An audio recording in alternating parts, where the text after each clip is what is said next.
Rath Sereg has fallen. The free peoples of Middle-earth stand victorious over the ashes of Holtmar Many-Handed's horde. While a hard-fought victory has earned the company a bit of rest, the threat has not been exterminated. There is still much to do, and the journey will take them farther away from home than they've ever been. So when last we left off, our heroes had just taken the fort of Rath Sereg from the possession of the orcs in the northern Ettenmoors. You look around and you can see both fallen orcs heaped in piles. You see a troll turned to stone.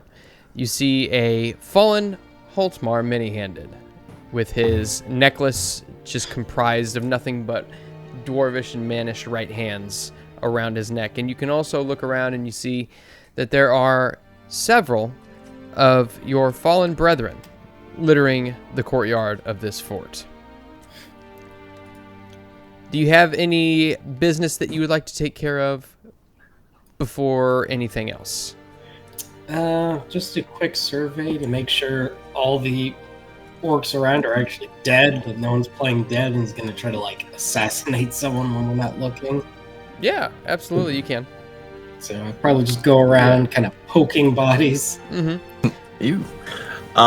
Thrush is going to go just right across after we get done doing all this, go talk to everyone in the Rangers group, greet the other people who came in, just pretty much make the rounds, making sure that everyone's okay, that whoever is okay, see what they need, and make sure that they have scouts.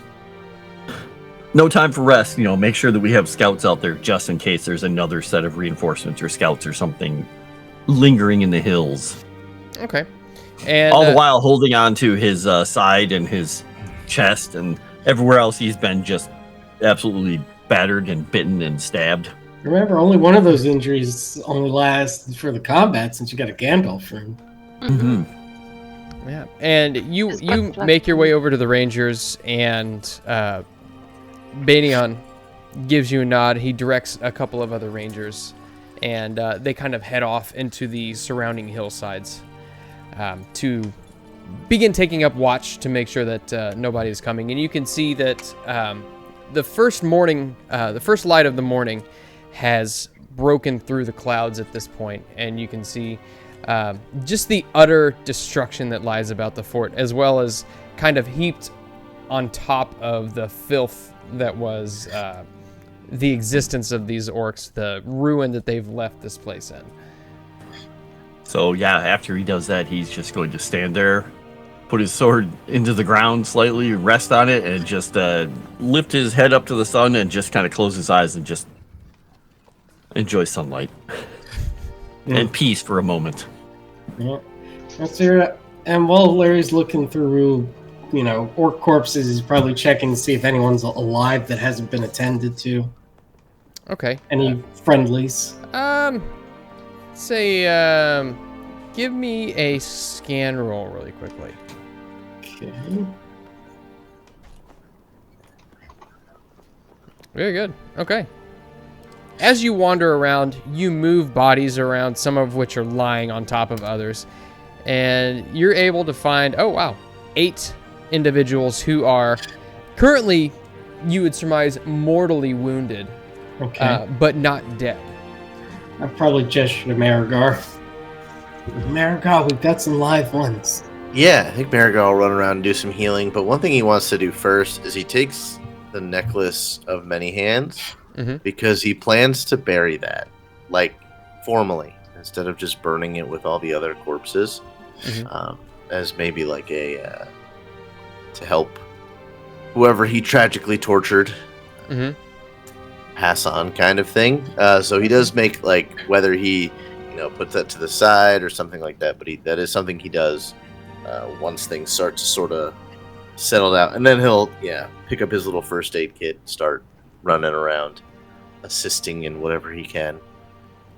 Okay. Go ahead and give me a healing roll. And depending on your degree of success, will kind of dictate how many you're able to save. Spend a hope to help him with that. Oh, well. Oh, well. Hey, you know what? I think he's fine Okay. with that. There's a great success. Okay. Did you already spend the hope? No. No? Okay.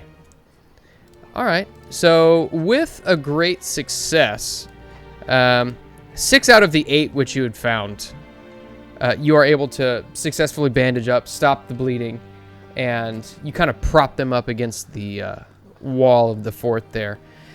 2 of which, unfortunately, expire while you're trying to save them. It seems as though their wounds were too grievous to save. Well, I'll still turn to thank Miragar. Of course.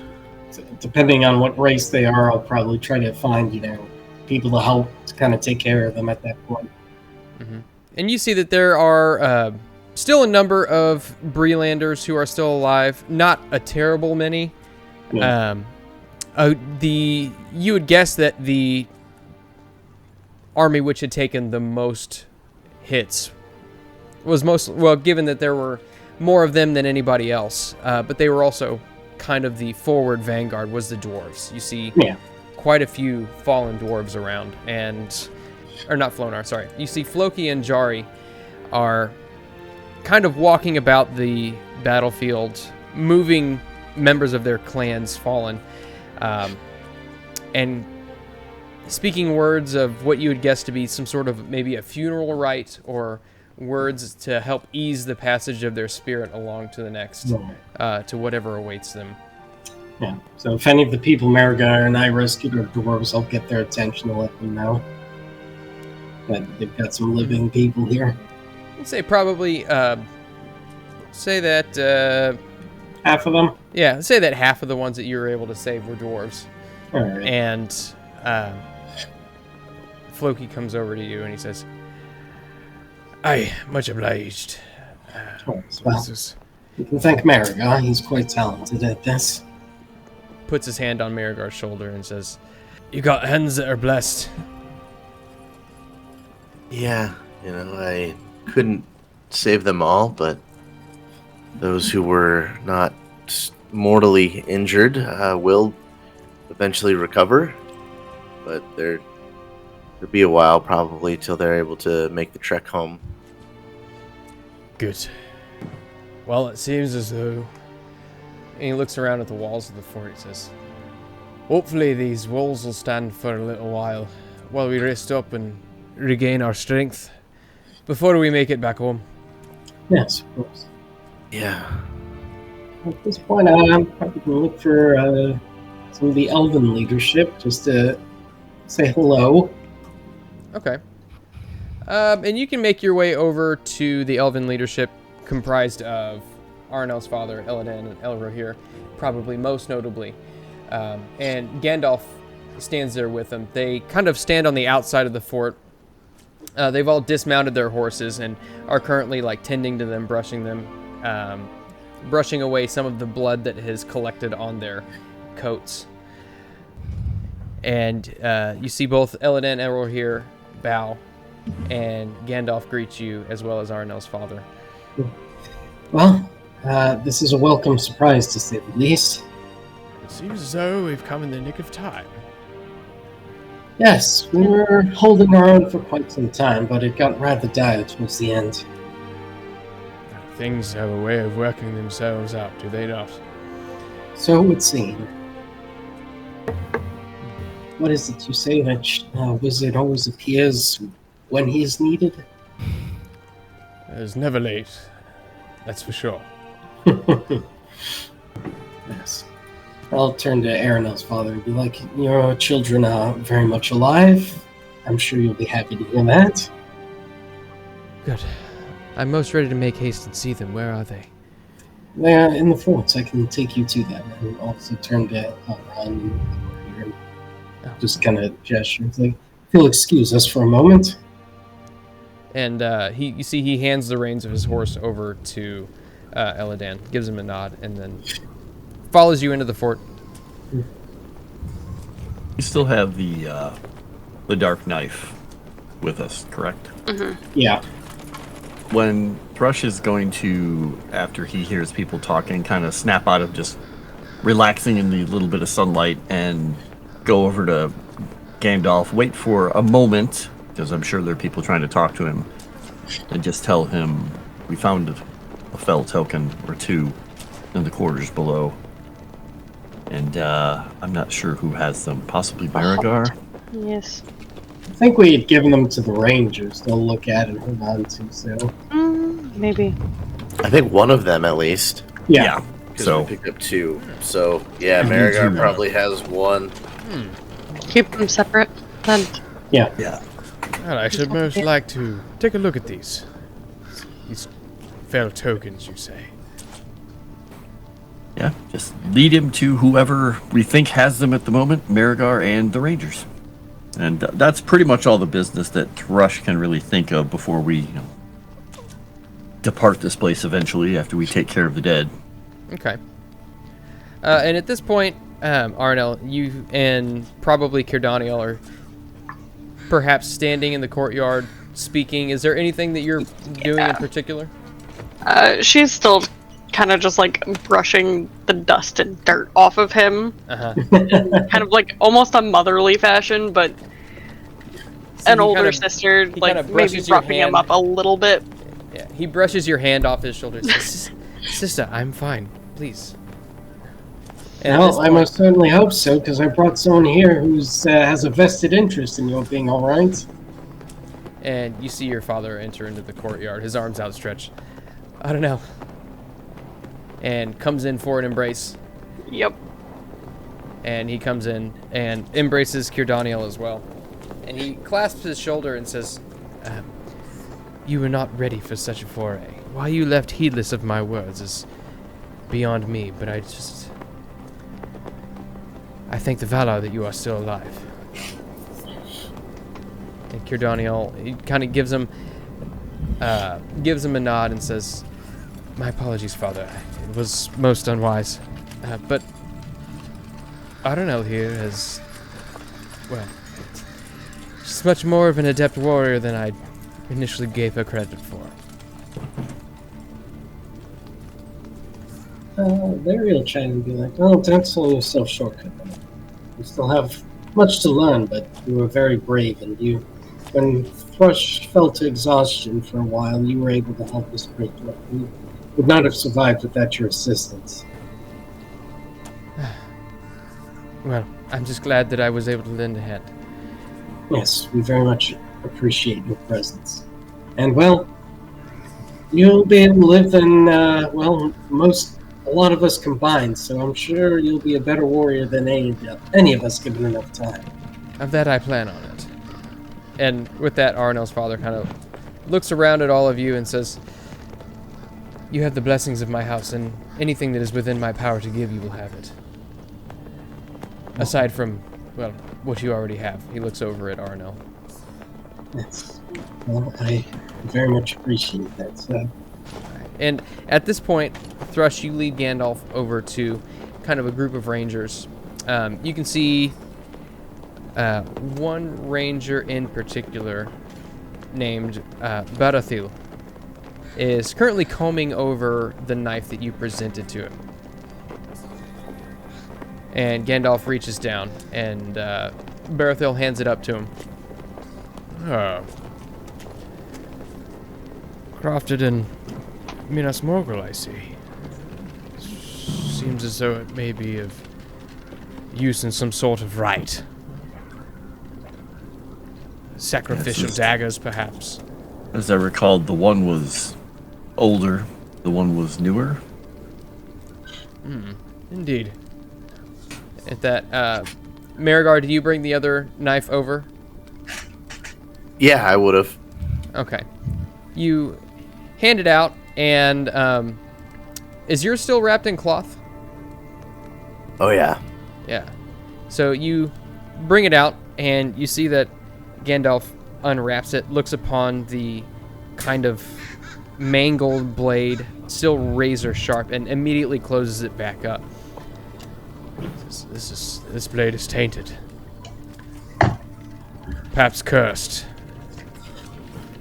We thought as much. I, not knowing what it was, did touch it and did feel an evil from it. And, yes, there's something very wrong with it. Definitely made an ang of this world. I wonder who it belonged to. Perhaps if I were to make a guess, both of these were used in some sort of fell rite. Perhaps that rite which we've been hearing so much about, of this Hill of Fear, of the name of which I have come to learn as Amanguruthos. Perhaps these had some role in awakening the spirits from that hill. What does that mean, though? Why would they do that? Perhaps something in the north stirs. The wrath of the Witch King, perhaps, hungers to return to Middle-earth and take it once more. Perhaps it is still hungry for conquest. Its purpose I know not, but its presence, I can feel it in the very depths of my soul. Should we worry, or do you think this was it? And he looks around, kind of at the fort. He looks down at you and kind of gets down on one knee. And he puts his hand on your shoulder and says, Master Hobbit, you've done great good here, but there is much good yet to be done. Yes, I dare say that worry would not be ill-gotten. For there are many evils still which lurk to the north of this place. But for now, take your rest, for you have earned it and done quite a blow to the forces which would seek your destruction. Rest does sound nice. Maybe a good bath. Maybe a hot meal. Just don't use the well in the courtyard. It's tainted at this point. Or perhaps, and he whips out his pipe, a smoke ring or two. Yes, that would help. And it's at this point you see a dwarf emerge from the tower and approaches all of you and says, "My lords," which strikes you as odd that he would refer to you all as that, but refer to you as his lords he does, as he says, "Begging your pardon, but you might want to come down and see this." Thrush draws Mythor Yeah. and starts walking that direction. Yeah. Lead the way. Should we be concerned? It's a danger. Aye, no danger, but there are a few down in the dungeons that need released, locked up.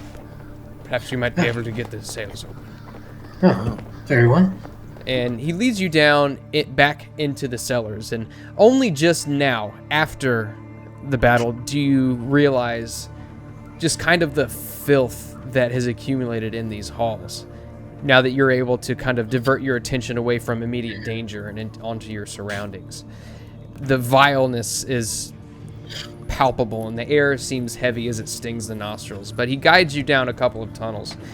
Larry probably kind of whispers under his breath, I'm like, I'd never be one to assume how much power a wizard has, but I suspect Gandalf would have trouble getting through all this.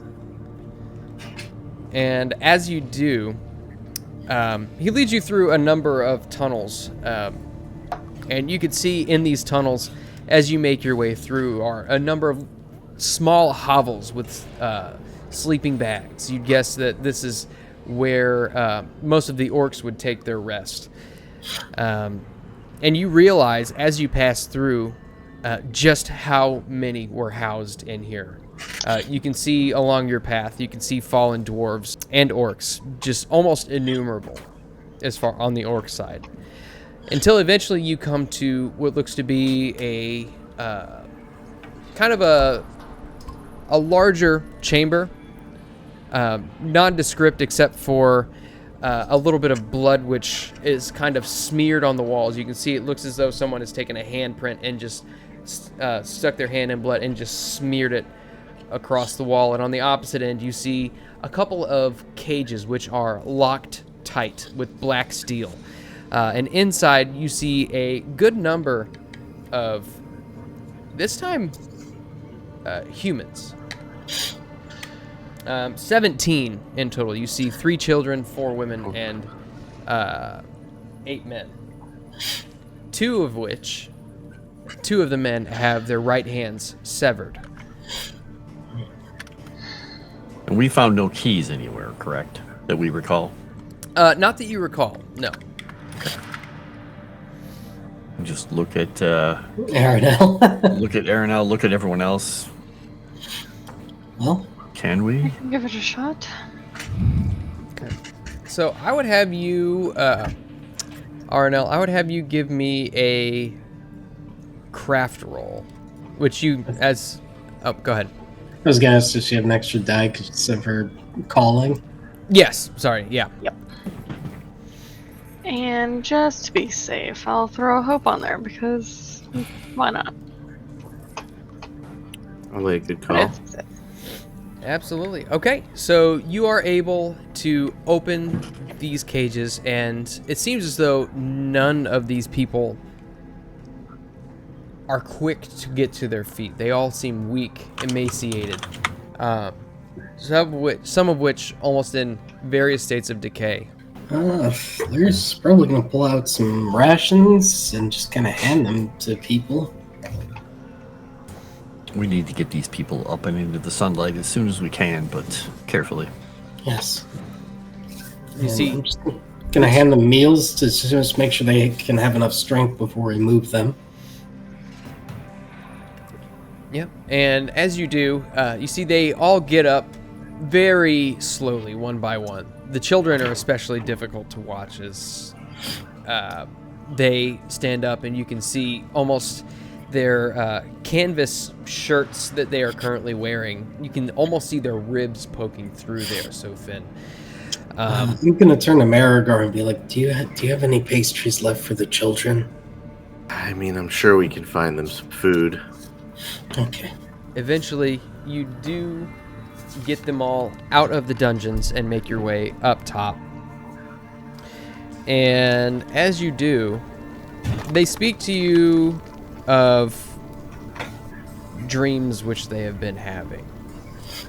Their words frantic, almost as if as they speak they look through you, as they describe the horrible sights which they had seen in their dreams, all of which having a recurring theme, a dark hill, which they cannot escape from, they cannot look away from, and always draws ever closer.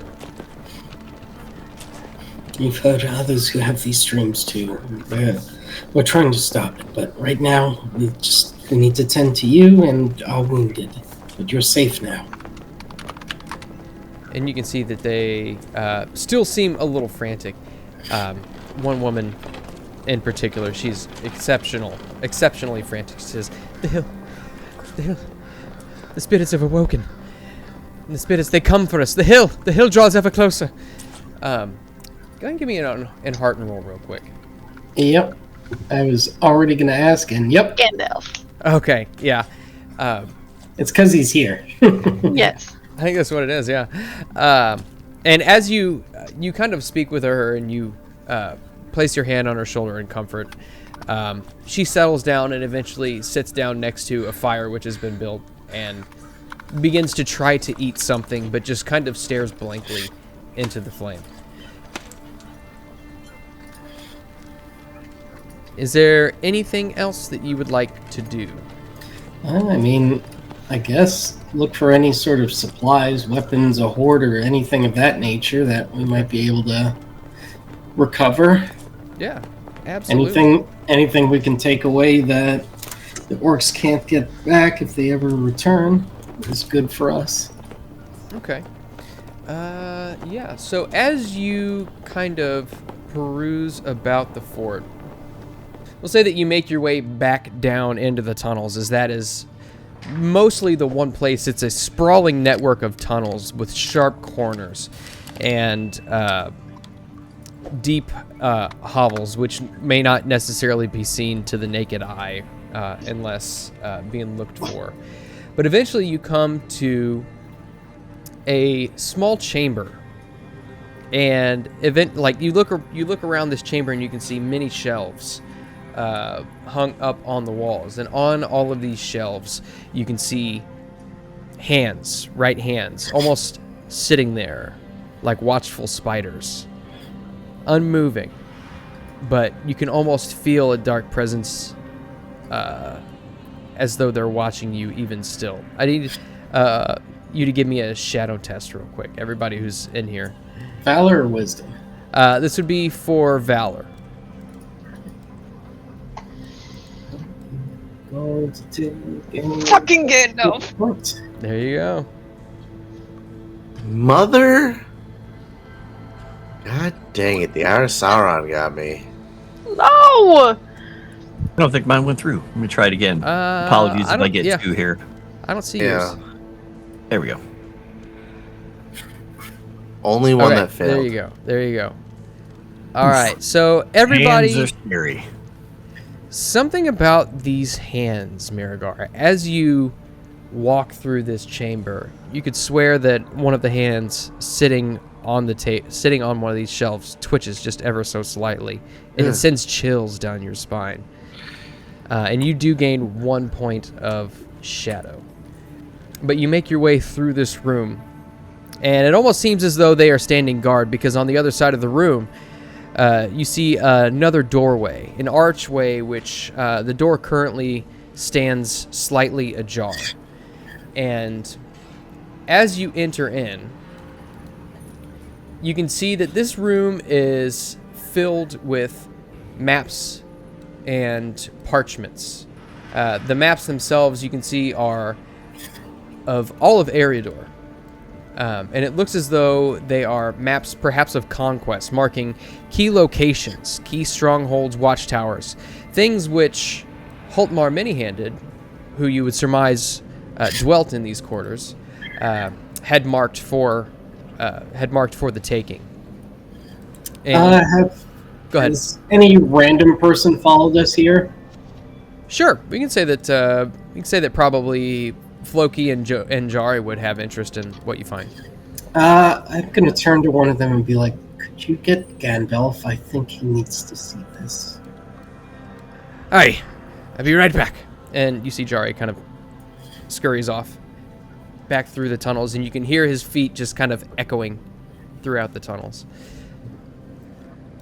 And as he is making his way off, you can look around, and you can see that on the other side of the room there is a heavy iron-bound chest.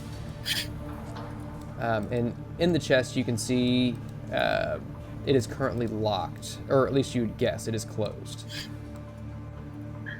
Well, perhaps I can get that one open as well. I don't see why not.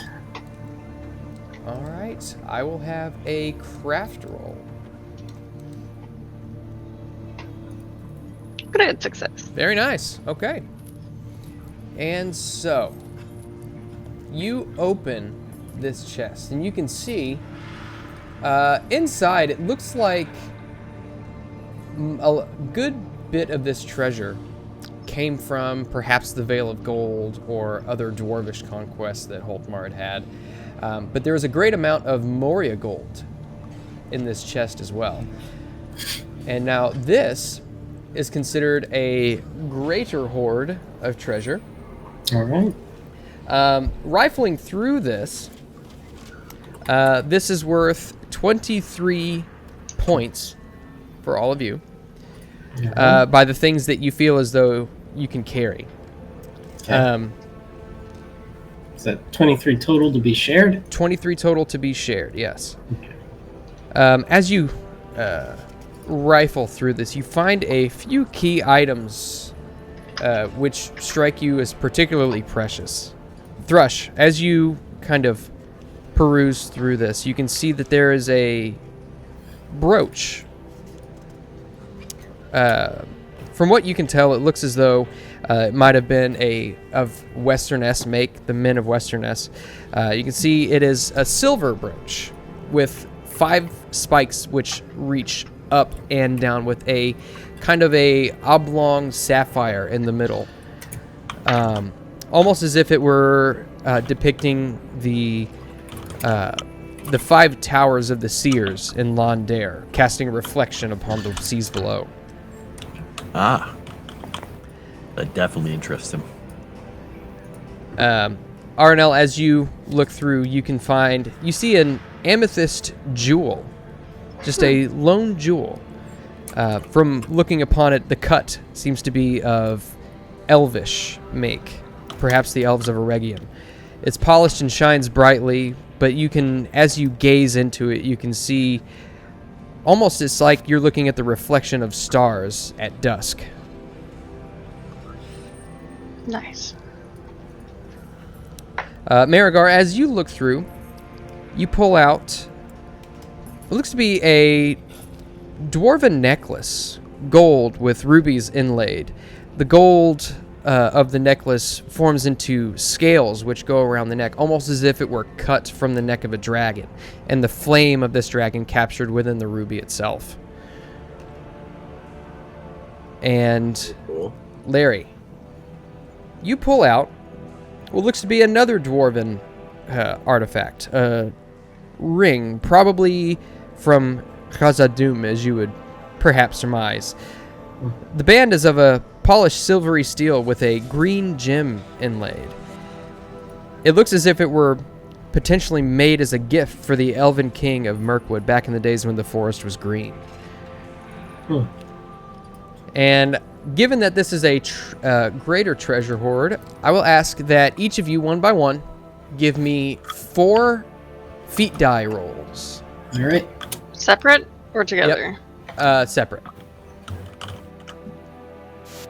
Oh, Okay. I did the low ones. All right. So, Larry, Well, go ahead. You can click the drop down on that and see what you rolled. All right. Let me see. It's 2 6s and 2 eyes of Sauron. 11. Okay, so, let me see. So, Larry, you got 2 eyes. Yeah. All right, cursed items. Let's go. Okay. And then somebody else give me another one. 4 rolls. Rolls. We'll do them separate, right? Oops. Correct, yeah. All It doesn't matter if you add them together. I just need to know what the dice say. Well, here's 1. Here's 2. Here's 3. Look, lots of 6s today. And a 7. Okay. Aranel. Yep.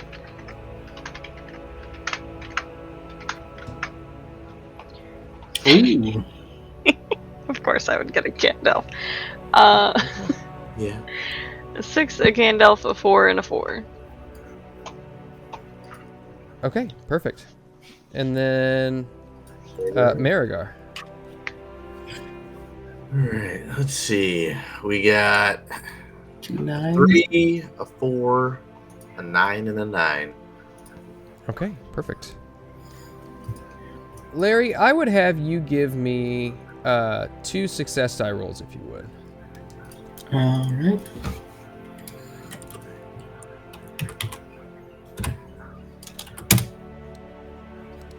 Okay. 2 and a 5. 2 and a 5. Okay. And then Aranel, I will have you give me 1 success die roll. Okie doke. A 1. Okay. So, Aranel, Yeah. you look through all of these artifacts here, and you find what looks to be a silver ring with a red jewel inlaid. Very beautiful. And it strikes you as particularly precious as you hold it your hand seems to be warmed, and it sends almost a soothing sensation throughout your whole body. All right, that is going on a finger. She's keeping it. And let's see. You rolled a 2 and a 5. Yes. Larry, I will give you this option. Okay. You have gained a wondrous item you've gained a wondrous item and a marvelous artifact. Okay. But you've rolled 2 Eyes of Sauron. Right. So, I would say that if you would like, you may give one of these to one of your comrades, if you'd like. It depends. Will they have to roll the shadow test or just me? Whoever gets it would roll the shadow test. Okay. What's the higher quality, marvelous or wondrous? Wondrous items are of the higher quality. All right, I'll give the marvelous artifact to Miragar. Nice. Marvelous artifact to Miragar. Okay. All right. So, as you rifle through this treasure, Larry, you pick out a couple of things. First, you pick out what looks to be a simple golden band. It's hard to tell what the make is, but in the band you can see it etched what looks to be a mockingbird. And this would be considered the marvelous artifact. All right. And one other thing you pick out, you find a very supple leather belt. Strangely that it was, it's strange that it was found in a hoard of treasure, but as you pull it out, you can see that it's very soft to the touch. It's made of a bright belt, or it's made of a bright leather. And as you kind of put it around you, it seems to almost contort to your dimensions. All right. Neat. And then we will be figuring out what these things do when they're in the fellowship phase, methinks. Probably, yeah. That's a lot of cool stuff, potentially. Because I believe we can do that as a free group thing. Yeah. That can be our thing. Now, as you pick these things up, you hand over the ring to Miragar, and you pick up the belt and try it on. Both of you feel this need for it, this longing for whatever it is. This thing it's now become very precious to you. Do you both keep this item? I mean, are there any ill effects as far as I can tell other than that? As far as you can tell, not immediately. I might... Has Gandalf arrived yet? We can say that he's arrived at this point. Yeah. So wait, we both want the same. Are you asking if both of us want to keep the same item? Or if both our of you want individual to, items? yeah, keep your individual items. Oh. Yeah. I'll hold on to it, but maybe ask Gandalf about it first. Okay. So you both, if you both intend to keep it, you will both take, let's see, Larry, you would take 2 points of shadow for greed. No test at all, just I take it. For greed, this would be for greed. Yeah. That would require a wisdom roll. So yeah, go ahead and give me a roll for wisdom. All right, I will use a fellowship point to make that a favor. And I will also spend a hope on it. Oh, well, I got 2 Gandalf runes, so... Wow. Yeah, no problem. This belongs to you. It was willed to you by the Valar themselves. Gandalf was there like, this guy can handle it, it's fine. Okay, and then I need a shadow test for Miragar for wisdom, and this is for 1 shadow point. Oh no. Bro. You should use the fellowship point. Oh, I always forget about that. I'm Sorry. kind of glad I rolled absolutely nothing on the treasure. And so, Miragar, you grab hold of this, and it seems as though it not only do you grab hold of this ring, it grabs hold of you. And as you slide it on your finger, your words seem sharper, almost cutting. Ooh. It's hard to tell exactly what this does, but you can feel as though your wits are a little bit sharper. Oh, okay. And Well, now you have even more in common with Bilbo. as a Right. consequence, Hey, Bilbo, I got this cool ring. Do you have one by any chance? Stay away from my ring. you see Gandalf comes back down into the room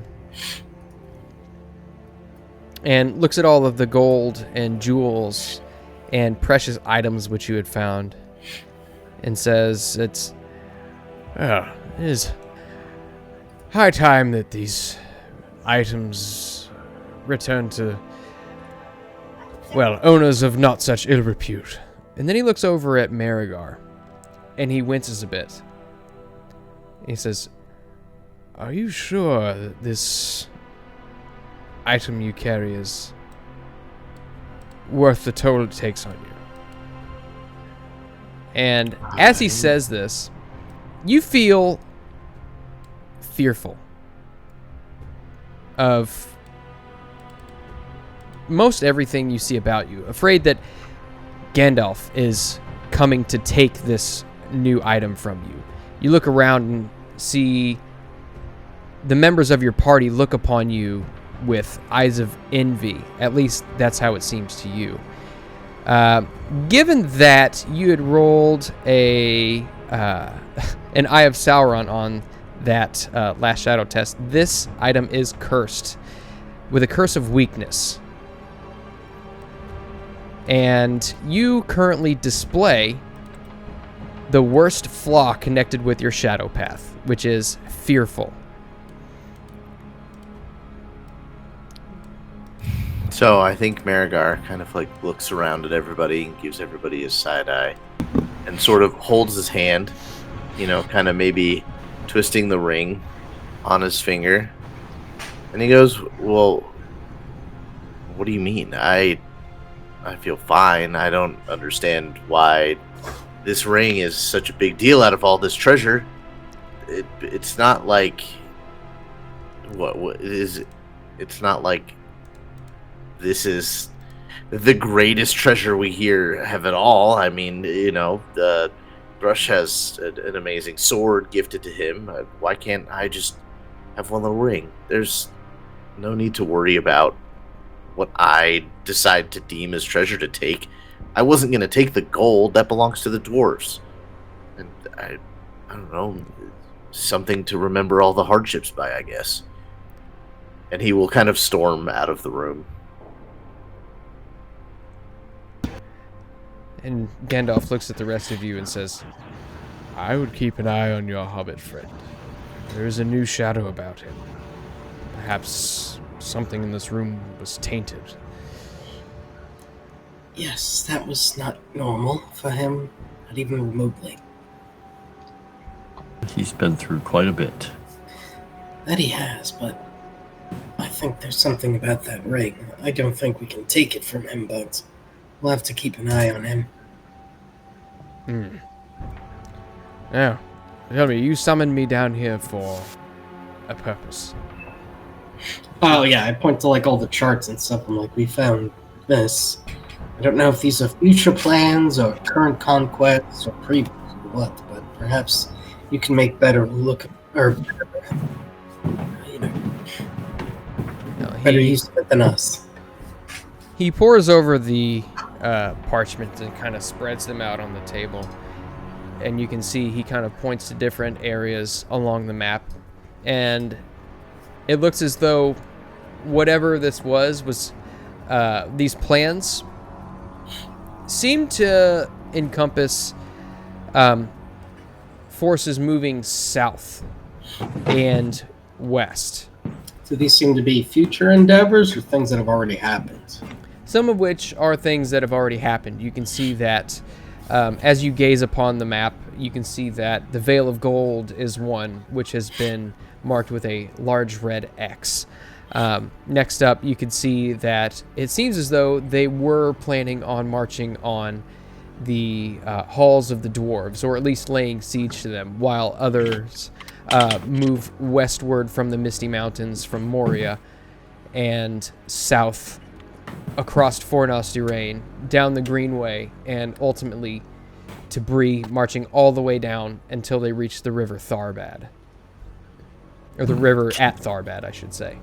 Can we tell, like, using battle or just what we've seen on here, that it would have involved another force? Or is it Holtmar's force and these that were taking part of it? I'm just curious if there's another threat that we're waiting from to come out of the hills of Angmar. Go ahead and give me... Yeah, go ahead and give me a battle roll, if you would. Okay. I'm going to throw a hope point on here because could be useful. Well, that helps with Gandalf standing next to me. Nice. Okay. He just points things out to you. As you gaze upon this map, you can see that it looks as though a good portion of the force was going to kind of move west and then south from where you are at. You can see a number of red X's dotted around the lands of Rudour, perhaps villages which have been razed and their treasures taken. Like the one we encountered on our way over. While we're doing this, Kind of Thrush is small marking island. his maps with these things just to look at them. He's just marking the maps while we're watching because he's got his old pile of maps. Yeah. And you see, from what it looks like and from what forces were here, it seems as though Holtmar was counting on supplementation. Presumably, the orcs of Mount Graham, which came in just as the battle was finishing up. But as you're poring over the documents as well, and Gandalf notices at the same time, there's correspondence from Snava, who, as you know, was a guest at the fort for a time. Basically talking about raising the armies of the dead from Amanguthros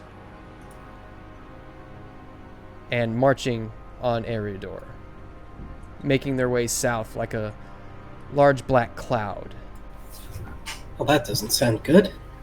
Very troubling. Is Amanguthros, is that a hill? Is that a large, dark hill? Gandalf says, one and the same. This hill of fear that has been spoken about by many in their sleep and in their waking hours is none other than Amanguthros. I've not been there myself. Possible we're going to have to pay that place a visit. Yes. That sounds like our next destination once we've recovered. I don't know if we'll be able to convince another army to go with us there, though.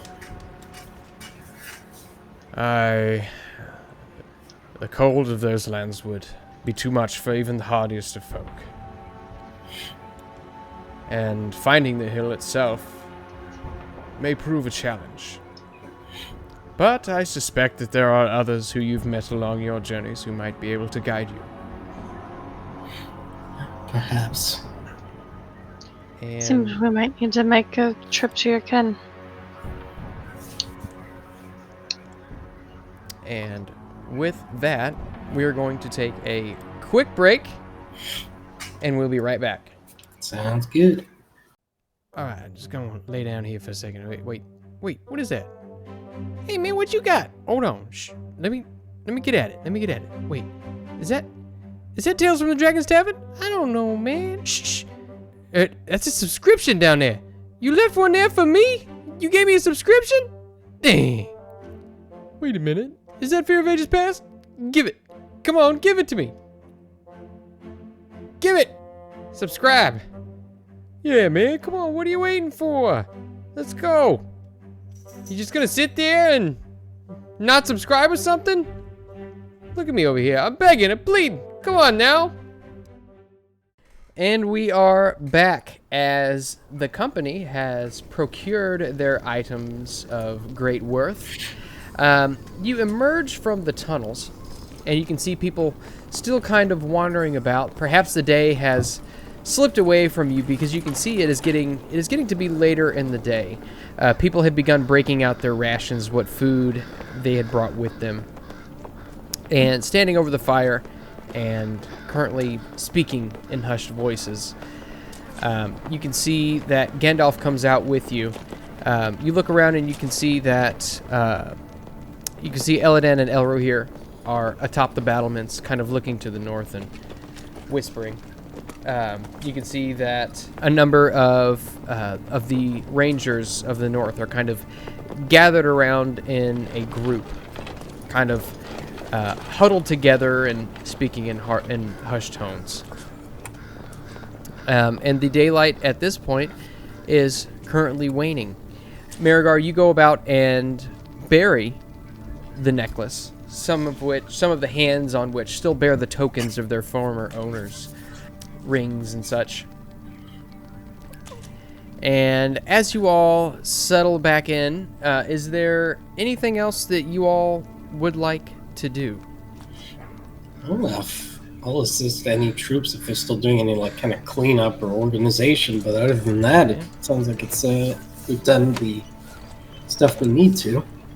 Yeah, you can see that a good number of the dwarves have begun digging holes for their fallen comrades, while others lug the dead bodies of the orcs which littered this place into large heaps just outside the fort, eventually to set fire. But you assist in probably digging some graves for some of the dwarves. And as you do this, you can see a number of the dwarves kind of whisper to themselves, standing at the edge of some of the graves as their owners are laid into them and they are covered with dirt, saying some sort of words in the dwarvish tongue, perhaps words of passage, giving them their funeral rites as they are laid to rest. And the same is done for all of the Breelanders and Rangers of the North, which had fallen in battle. After this, Thrush is going to go over to the fire where Miragar is. He's going to fill the pipe. He's going to light it. He's going to just not say anything. He's just going to hand him the pipe and just sit with him, staring into the fire. And Miragar nods at him and takes the pipe, and I think they probably spend, better part of an hour, probably just kind of sitting there in silence. Yep. Exchanging this pipe back and forth. And he just is, the whole time he's just looking at that new brooch, just kind of looking at it, thinking about it, and just passing the time calmly and quietly. And Aranel, is there anything in particular that you would like to do? I think she would just be spending time with her dad and brother, and then maybe the boys, and hanging out with her elven people that are there. Okay. And as you do this, your father makes his way up to the battlements and joins with Elladan and Elro here, and they, much like the others, are kind of speaking in hushed whispers. They speak in Elvish, so as to hopefully not alert other people should they be overheard. But they basically say these spirits, they came here not by mere chance. An evil purpose drives them. They were summoned here, and I can sense that there's an anger still far to the north stirring. Yes, there was an orc that looked like he was a shaman of sorts. I think he's the one that summoned them. He did get away, though. I have no doubt that you shall find him. I heard the Grey Wanderer speaking of a hill, Aman Guruthos, I think it was called. Yes. I fear that whatever it is that awaits you, that is your ultimate destination. It seems to be. And with this, they kind of go on, speaking in hushed whispers, much of the same. Speaking of kind of the times of old, when similar things have happened, they speak of the wars with Angmar long past, and how concerning it is that it seems as though, for whatever reason, the land of Angmar has awoken once again. And at a certain point, Miragar and Thrush, the ranger who you had given the knife to, approaches you all at the fire. Berethil, his name was. Mm-hmm. You see, he has got a kind of a shorter gray beard, wrinkled and weathered face. You can tell that he is very aged for one of the rangers. And Gwilla steps up alongside him and says, "Tell them what you've told me." And to that, Berethil sits next to the fire and says, "Aman Guruthos, I've seen this place before. The Hill of Fear is no dream. It is a memory. Angmar stirs again. These dreams are not sent by chance, nor by a wounded mind of war. They are a summons. Something calls to the dead in their sleep, and they begin to answer. The path to Aman Guruthos lies far in the north, only reached by Sinas Gair."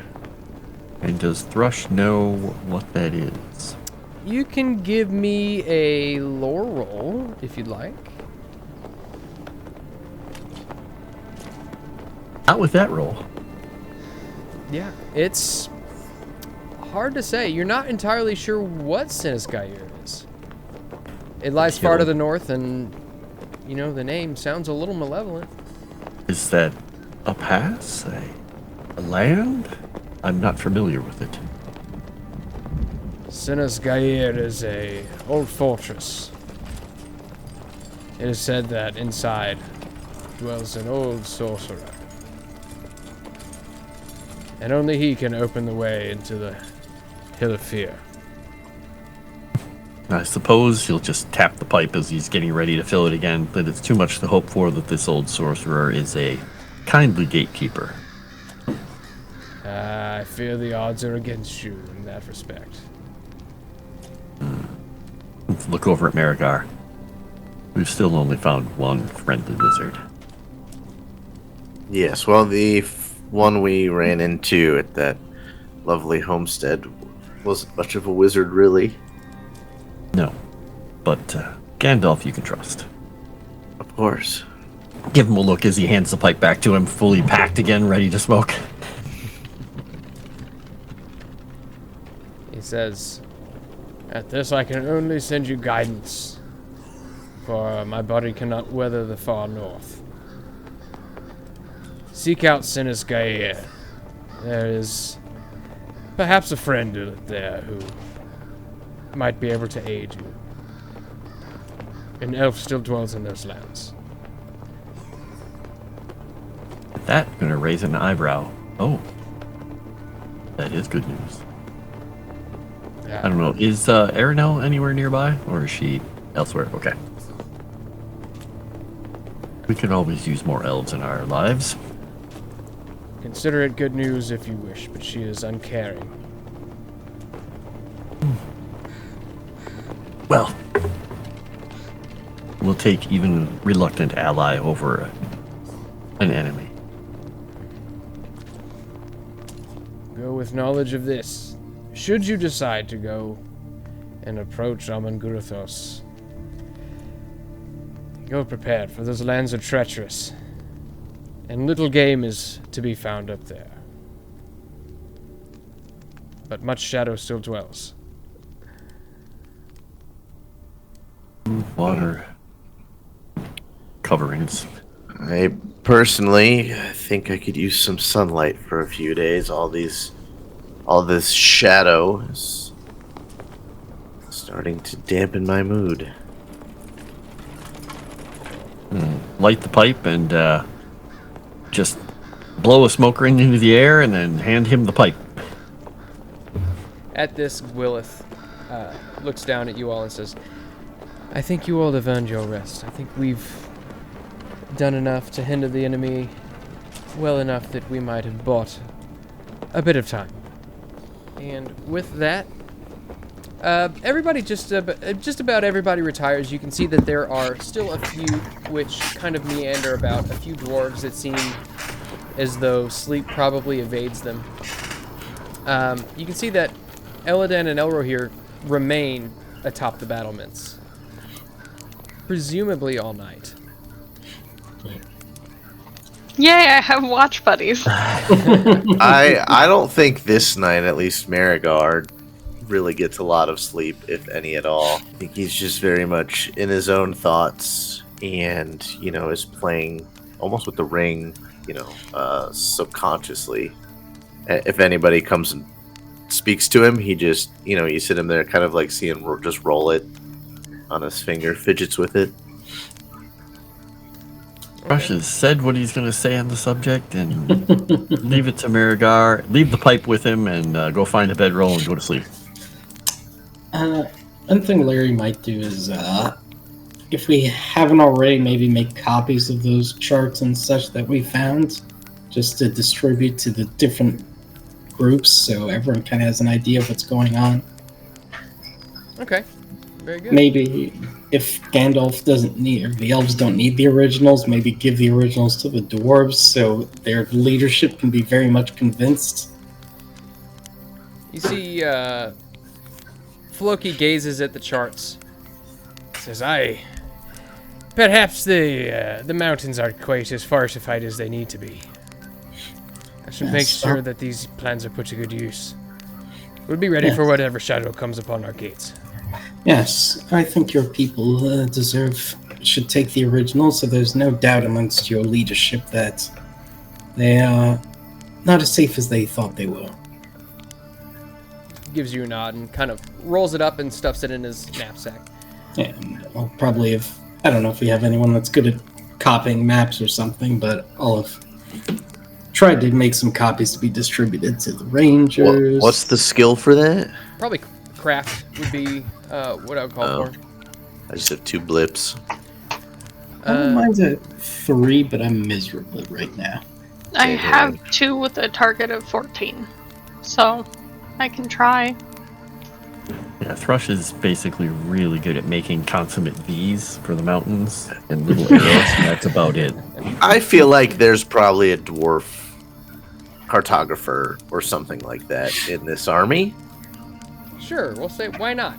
Well, I'm pretty sure one of them was a cartographer. One of the ones you I rescued? can't remember which one. Oh, yeah, you're right. Yeah.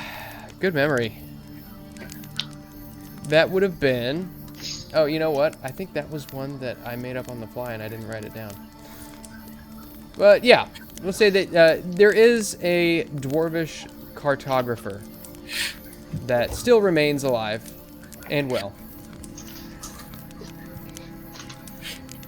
As long as he's still got both his hands, then You can see that the cartographer and Glomar, who is the kind of the hunter of the group which you had originally rescued from the Ors as they were making their way, seemingly so many months ago, back to Rath Sereg. they kind of collaborate and create these maps. Glomar sort of giving his input of different passes and such, which might be used as potential advantages for ambushes, secret routes of approach, things like that that should be fortified. All right. I'll ask him to make a copy for Bree, a copy for the Rangers, and a copy for the Elves, since they're going to get the originals. You see they give you a nod, and they'll be up a good portion of the night making these maps, but upon the morning, as you look upon the maps, you can tell that they are actually of pretty high quality, and you feel as though whatever message you were trying to impart with these will clearly be understood. Excellent. So Right. I'll probably hand one to Banyan have him hold them for the Rangers. I'll hold on to the one for the Freelanders for the time being, and I guess Eladin and Elro here, one of them I'll give the one for the Elves. Okay. At this point, we are going to go ahead and start our fellowship phase. You guys can stay here for pretty well as long as you'd like at Rath Sereg, as it seems as though whatever threat resided here has been dispelled for the moment. The whole time you are here, however, you are continually plagued by these dreams. Sleep comes difficult.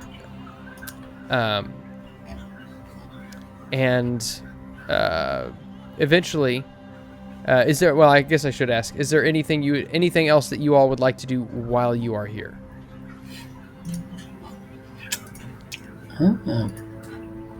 Not particularly, I don't think. Once we've tended all the wounded and such and cleaned up, there's really nothing to do. Okay. At a certain point, before the elves depart, you see that Aranel, your father, approaches you, and you can see that currently he's wearing kind of just a plain, almost like a light blue tunic, silken and very soft to the touch. Very ornate with kind of silver filigrees that are kind of wound about with a glittering thread. And he approaches you and says, I don't know. I'd like for you to have something. Okay. And he produces his armor. Ooh. He says, take this. I know the road ahead of you will be difficult. And he kind of grabs your armor and kind of rubs it between his fingers and says, this will offer you no such protection against what surely awaits you.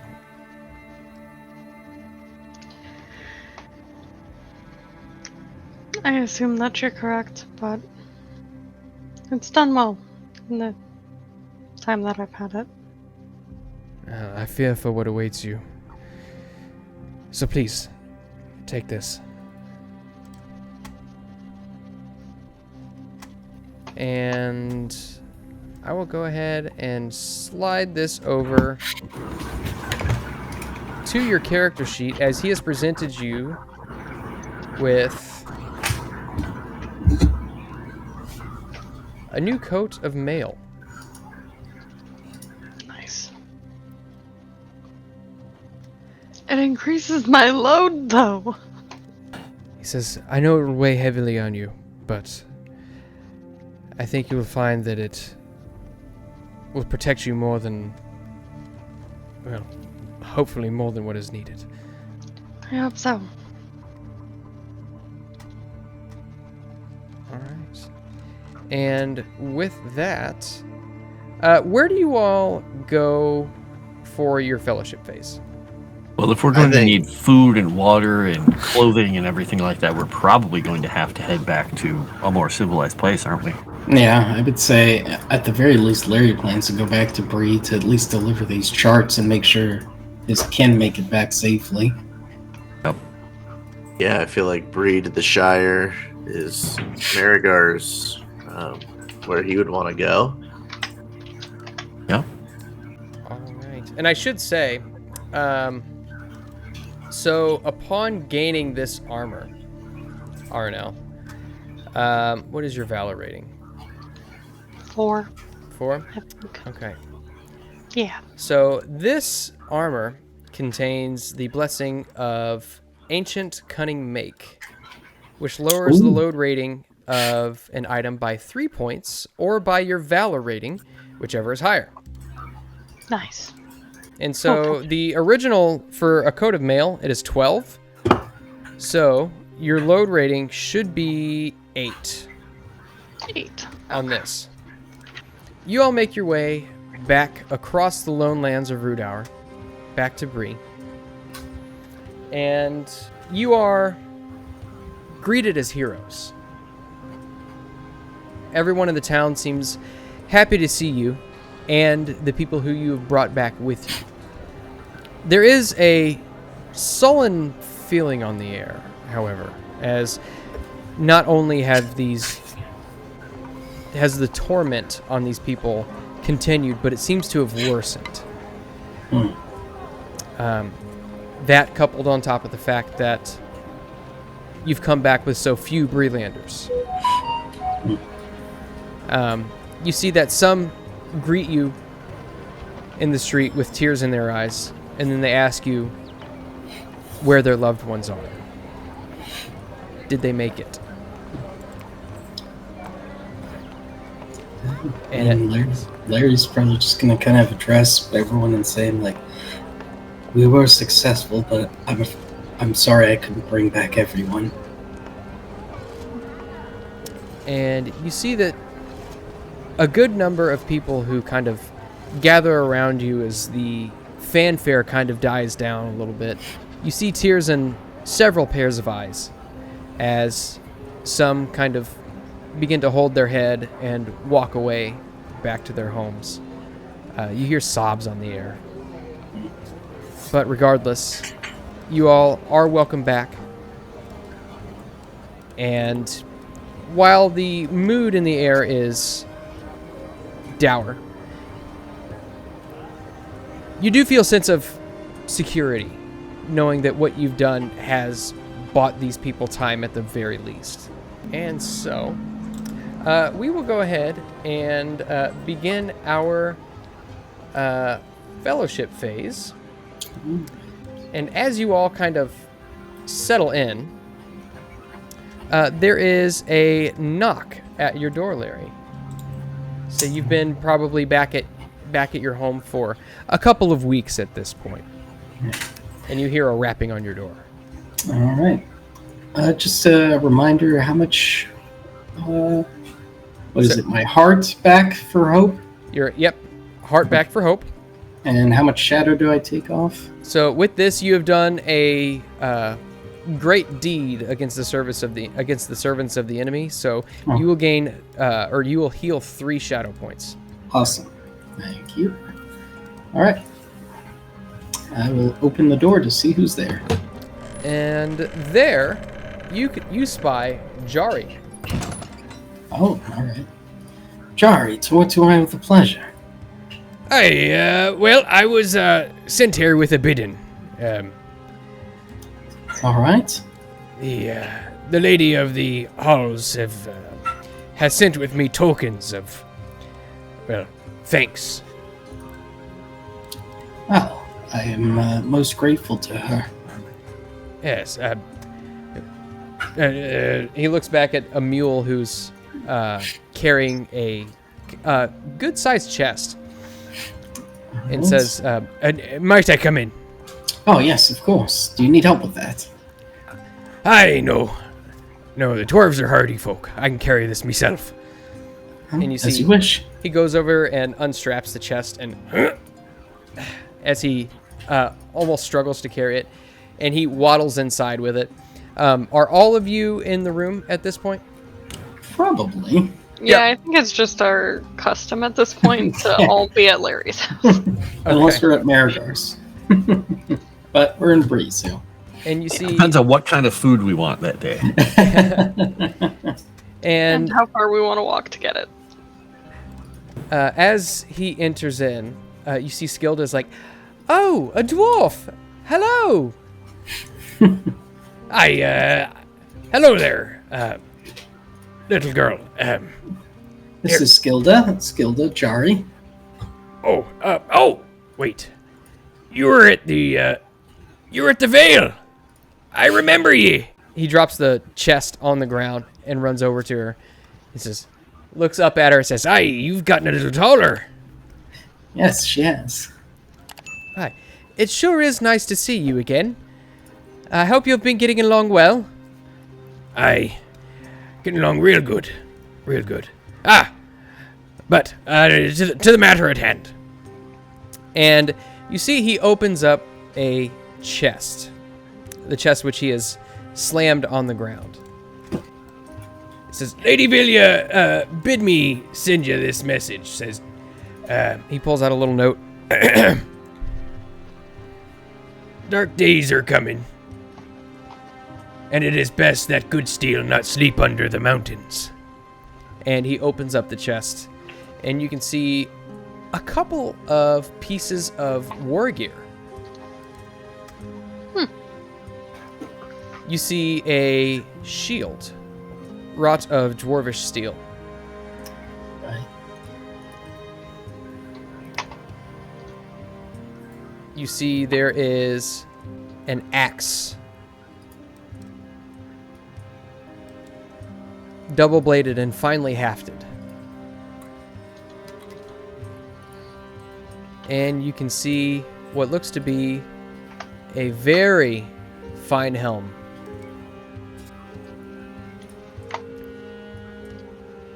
And Jari says, All these were crafted of various makes, but all rested in the vaults of the halls of the dwarves under the Blue Mountains. And Lady Vilya thought it best to give them all to you. and looks at all of you. You have our thanks for everything that you've done for us. This is very generous. Thank you. Aye, of course. Do you have time to stay for a while, Jari, or do you need to be moving? Oh no, I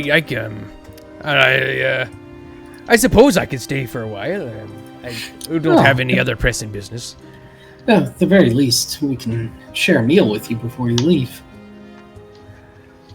You know, I'd like that, so long as she's not cooking. Looks over at Aranel. Excuse you. No, don't worry. The bacon's. I'm just about to start the bacon.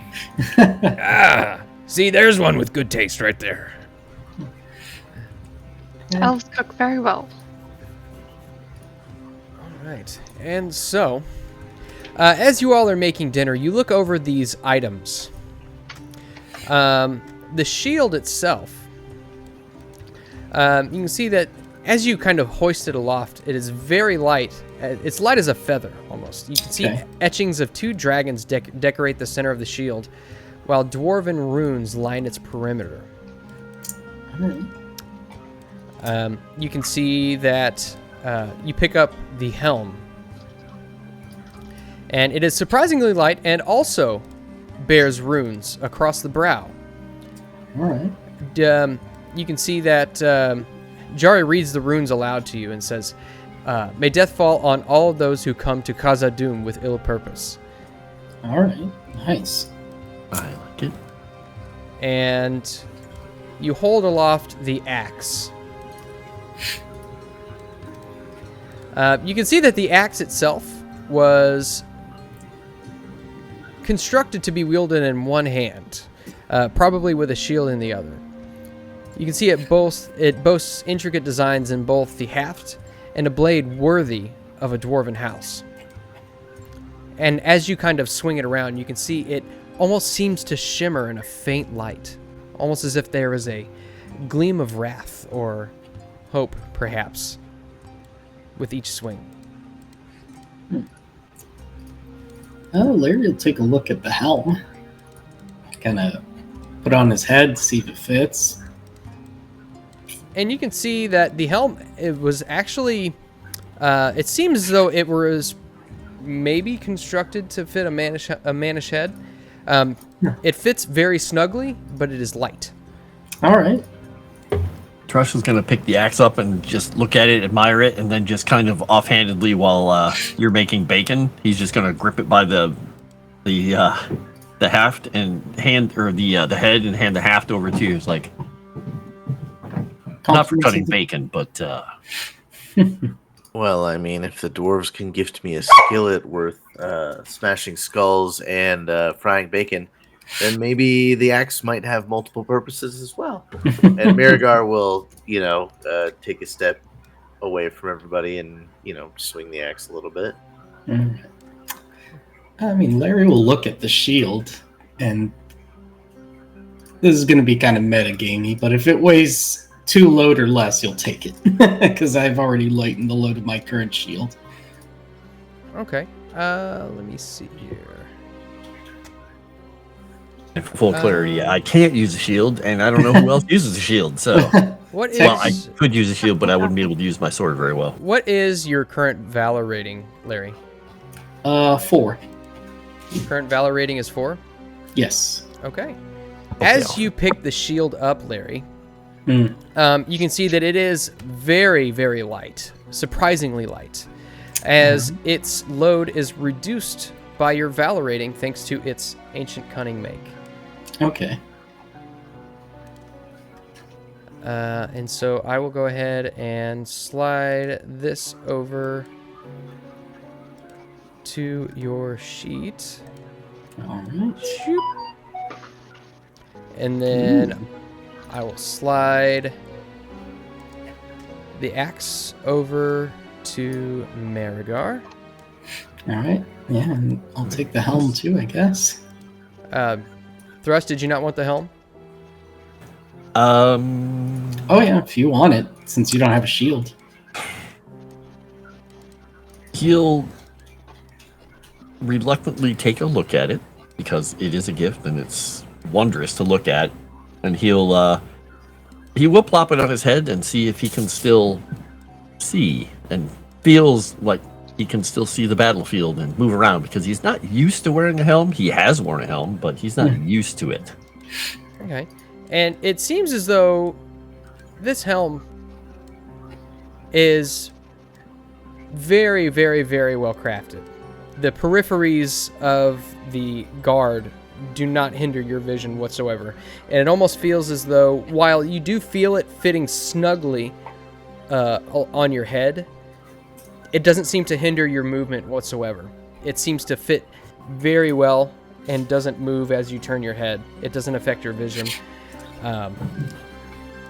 For all intents and purposes, this helm seems to be perfectly crafted. He is just going to look over at Shire and say, of all the times I hear you complain about the works of man and the boasts about dwarven craftsmanship, I finally understand why. It feels like I'm wearing almost nothing on my head right now, but it feels as hard as a wall. And you can, as you put it on, you can also almost faintly hear the sounds of water kind of rushing up against the shore, just slowly and quietly lapping up against rock. It's very strange, but oddly comforting. It's got that seashell effect. A little bit. Nice. Well, if no one objects, I think I'm interested in trying this out for when we head far to the north. Okay. So I go ahead and slid that over to your sheet. And so, keep in mind that these are all quote-unquote famous weapons and armor. And they all have other properties should you decide to increase your Valor rating. They all have other properties which you might be able to unlock. All right. Well, I think we are studying some magic items this fellowship phase. Okay. So, quick question. This says that it has... What is the normal load rating of a helm? 4. Okay. And I was like, this is... I was going to say, I think this is why he didn't wear a helm. This is good. Oh, it's cunning make. Oh, I see why it's... Yeah. Okay. Got it. Okay. Amazing. All right. And so, you said, so your first fellowship undertaking, you are studying magical items, is that what you said? Yeah, I think we have enough to warrant that. Yeah, the plan, definitely. Yeah. Okay, so that one, the studying magical items does not cost any adventure points. But that does not include your weapons and armor, just so you know. Basically, that would include the marvelous items and artifacts which you had gotten. Okay. Right. And that was what the ring and the what was the other thing that you got? belt. The belt. There was a belt. The belt, and Aranel got a ring of her own as well. Oh, that's right. 2 rings and a belt. Okay. And so, as you spend your fellowship phase kind of perusing over old tomes, consulting with Gandalf about the old purposes and makings of these items, Miragar, you find that this band was actually given the name the Band of Swift Tongue. It is a golden ring with a mockingbird etched in the band, and it carries with it a blessing of riddle. Dang, I'm gonna be so good at riddles. That is cool. Next time And then we you encounter can a troll. stump the trolls. Yeah, next time Yeah. we encounter a troll. I'm favored with 3 blips right now. Boom. All right. Aranel, as you kind of study this silvery band with the red jewel, you come upon some information saying that it is an elven band, probably the elves of Eregion. But to the best of your knowledge, it seems as though this was perhaps made of a gift, as it is said that the kings of men are said to have had healing hands. And so this ring carries with it a blessing of healing. Nice. And anytime that as you wear this ring, the rest of you notice that as she touches you, just whether it's just a hand on the shoulder, a handshake, it seems as though all ailments and ills seem to leave your spirit as you are almost refreshed by even just mere physical contact with Aranel. And Larry, this bright leather belt is of elvish make, but you find that it is much older. Made in the days where Beleriand still rested above the wake of the ocean. You find that it was actually made for the Noldor in their flight to Middle-earth across the Helcaraxe. And it carries with it a blessing of travel and explore. Ooh. And so, you learn all of these properties of these items. And you actually also come to learn that these blades which you had found at Rath Sereg carry with them blessings also. They are both grievous and fell. Okay.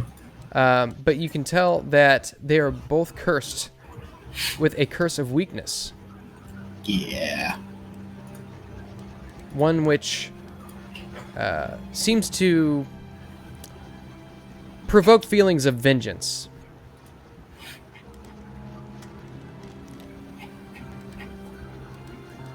And so, what is your... So you've got your first fellowship phase undertaking taken care of. Did you have another one? Because you get that one, and then you get another one. I think we usually do the strength and Fellowship. Or... Keep in mind That's okay. that should you decide to try to learn another property of any of the weapons or armor that you've just gotten. If you don't have enough adventure points, you can venture back to the vaults of your people and basically turn in an old piece of equipment that had a blessing on it and unlock a new one, should you decide to do it that way. Got it. But that would be I don't have either. That would be your secondary fellowship phase. Yeah. But we could do that for you guys. Well, yeah, because that's a group one, right? Yeah. Or whatever. I mean, if it's worth it for you guys to do that, do it. It won't do anything for Thrush, but if we get stuff for like Miragar or Aranel and Larry, I mean, even if we get it for one person, it would be probably worth it. I am one adventure point away from being able to raise my valor rank to be able to do that without a fellowship phase. We're close. Which, I mean, if we were to level up mid-session, I could do it, but that's not how it works, so... Aranel, you would be able to technically turn... Your old armor had a blessing on it, right? The cultural... Or you... So she had a corslet of Cunning Make, yeah. Yeah, so I mean, you'd be able to turn something in. Larry, you might be able to turn your old shield in. Yeah, because that's Cunning Make. And then Miragar, your axe. Yeah, my fell axe. Yeah, I'd say, I mean, kind of a win-win if you guys can all three turn in a thing and learn something about your new whatever it is you have. I think we've determined what we're doing. Yeah, that's taking a road trip. Yeah. Multiple road trips. So Larry will take his gold shield back to his the armory of Bree and see if he can't learn something new about his brand new shield. Okay, so you find that this shield is also reinforced. Okay. So that shield has a parry rating of 4. Damn. I was thinking of buying a helmet, but I don't think I need it now. Yeah. Well, the helmet doesn't help parry. It only helps, I think, against protection ratings. So that's true. You're very parry. Yeah. Very parry. Not parry the platypus, but They have to. Anything has to roll a 24 to hit you. Yeah. Ugh. Yeah. Moss, I have a quick question. I just realized I forgot about this. Is the staff, that staff of battle, is that a wondrous item? That's not a weapon, right? That's or is it? Oh no, yeah, that is a wondrous item. You didn't have time to research that, did you?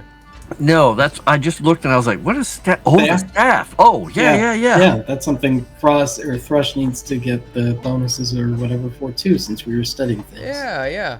So you've already got your bonuses, as I believe you've discovered it during your travels.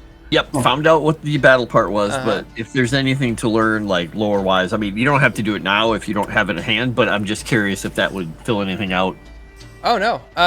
This actually, as you research this staff, you find that it was actually wielded by the kings of old in Aranel.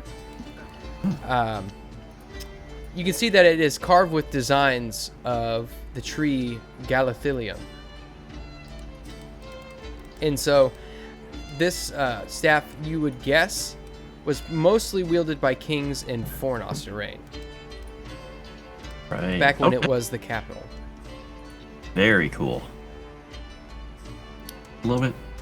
All right. And Miragar, your axe also has a blessing upon it. Flame of Hope. When you hit your target with a weapon blessed by this quality, all members of the company, you included, recover 1 point of endurance plus 1 for each success icon rolled. That is impressive. Okay, so what is that gonna exactly do for me then? So I don't think there's not really a mechanic, not a mechanic, an active effect that you could put on the axe. We'll just have to remember that whenever you hit somebody, everybody gets a point of endurance back, plus 1 for each success icon. Oh, okay. Nice. That feels a little broken, but I dig it. Yeah. So I'm actually going to spend some adventure points to raise my wisdom, and I'm going to take the common distinctive feature hardiness, which increases my endurance by my wisdom rating. So my endurance is now 29. Nice. And That's big.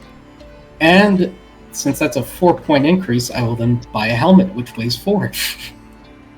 Okay. So it'll be like I didn't actually get the helmet. Ta-da! Or as I I'm don't used to. have enough to do much, but I'm in the same boat. Add But at least we're on a boat and we're not falling out into the lake with Nelly.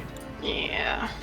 All right. I think I am going to increase my craft and my axe. So, just because that's the most I have available to me. With your new armor, Aranel, you did turn in a piece to the armory of your people, correct? yeah, Yes, or old the one. corselet. Okay. So you find that this armor is also very close fitting, in that whenever you make a protection roll while wearing this armor, you add +2 to the result. Ooh. And I will spend 12 skill points to increase my athletics to 3. And so, has everybody decided what they're planning on doing as far as there any skill increases they take? I know you said, Larry, that you're taking the hardiness Yeah. Virtue. And I leveled my athletics. Okay. And that's about all I can do with the available points. All right. Yep, and the only thing I could really do is I increase travel to 4. I don't have enough points to do much of anything else. Yet. Yes. Aranel increased craft to 3 and her axe skill to 3. Okay. I increased my song to 2. Very nice. That's the only way that I'll maybe ever actually get the success on those song rolls. Good idea. Okay. It strikes me as strange that song is under the strength skill, but Right? Gotta But have lungs. Yeah, I guess so. yeah. Or something. And so, you spend the rest of your fellowship phase learning about your items, returning old items which have seen service back to the vaults of your people, and gaining new properties of your current pieces of war gear. You've improved, reflected on everything you've done, everything that you've learned over the course of this last adventure, even though, in truth, it was only a couple weeks. Meanwhile, in Bree, you can see that the mood has taken a turn for the worse and continues to become more and more dreary. The people around town walk with slumped shoulders, eyes cast upon the ground. And some seem almost to be wandering around aimlessly as if they don't know what their existence means, if anything. And so, as you all make your way about town, you begin to hear whisperings between people. You begin to hear of deaths of despair. And one of these deaths of despair actually sounds familiar. Seems as though, as you're sitting in the, almost said green dragon, as you're sitting in the prancing pony, you hear a couple of individuals talking in hushed whispers in the corner. They said, "Oh yeah, well, did you hear? They found old Borlass hanging from his rafters." "What do you think got into him?" "Probably the same thing that's gotten into the rest of us. Everything he's been through. Perhaps it got the best of him." And they go on talking about a few others who had been found recently. Some out in the hills, having taken, just a simple filleting knife and perhaps ended their own suffering early. Some which have cast themselves into a lake. All of which is very dour news. I need a valor roll from everybody real quick. Okay.